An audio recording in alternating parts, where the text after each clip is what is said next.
Nightfall, one of the most highly anticipated figures going into Skylanders SuperChargers. I'm amazed we didn't have to wait until Wave 5 to get her.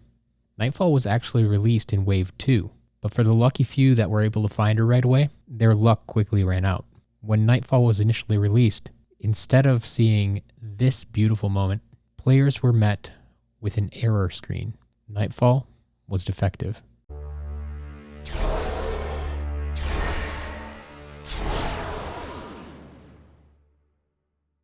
Now, it happens from time to time that Skylanders figures just don't work. This is going to happen when you mass produce an item. They've produced millions and millions of figures over the years. We were bound to see a few defective figures. However, Nightfall was a little bit different. When Nightfall released, every single Nightfall figure appeared to be defective. Within the week, Activision PR released this statement. Since the launch of Skylanders in 2011, Activision has been committed to delivering high-quality toys to our consumers. It has come to our attention that our software is unable to recognize the Skylanders SuperChargers dark element character, Nightfall. As a result, we stopped the shipment of the majority of the toys before they arrived at retail. We will be reissuing the toy as soon as possible, and consumers should find Nightfall on shelves before the end of the year. If you have received a non-functional version of Nightfall toy, please call 1-844-HELP-EON for assistance from Activision. We sincerely apologize for any inconvenience this may cause Skylanders fans. To my knowledge, this is the first time anything like this has happened in the Skylanders franchise at this scale.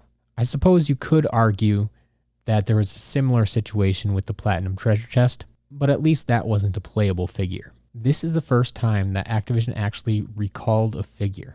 Now, I know there are many parents and collectors who took Activision up on this offer to receive a replacement figure, but this also required them to send in the non-functional version of Nightfall.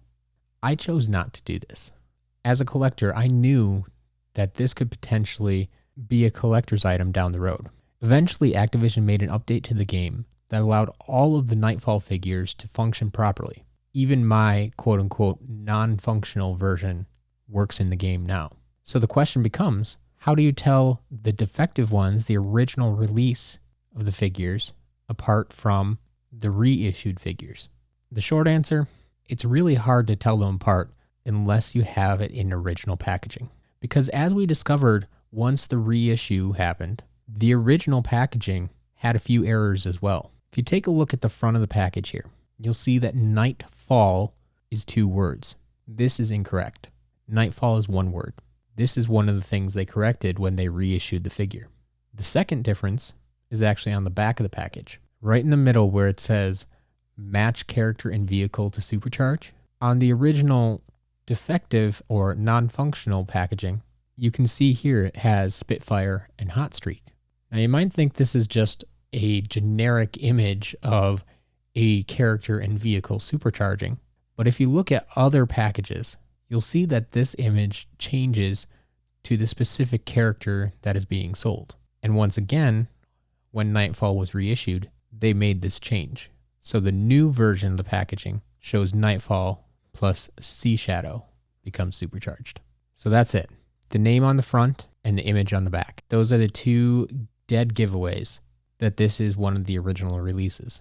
Now, I have been told that you can also tell if it's defective or not, that you can also tell if it's an original or not by trying to use it on the Nintendo Wii. This is because if you try to use it on the Wii, you'll still get an error message. This happens because the Nintendo Wii cannot connect to the internet.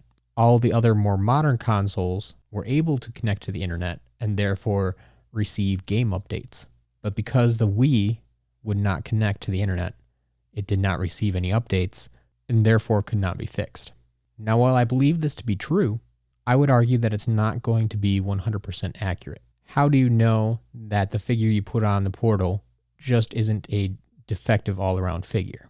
So to confirm using this method, you would have to put the Nightfall figure on a different console that has been updated, confirm that it works, and then take it and test it on the Nintendo Wii and confirm that it doesn't work over there. But that's it. That's the story of Nightfall. And thankfully, over the course of 6 years, that was the only figure that Activision recalled. They created hundreds of characters, produced millions of toys, and only had that one major problem. That's a pretty good track record. And ultimately, even though we had to wait a little bit longer to get a functional Nightfall figure, I think she was worth the wait.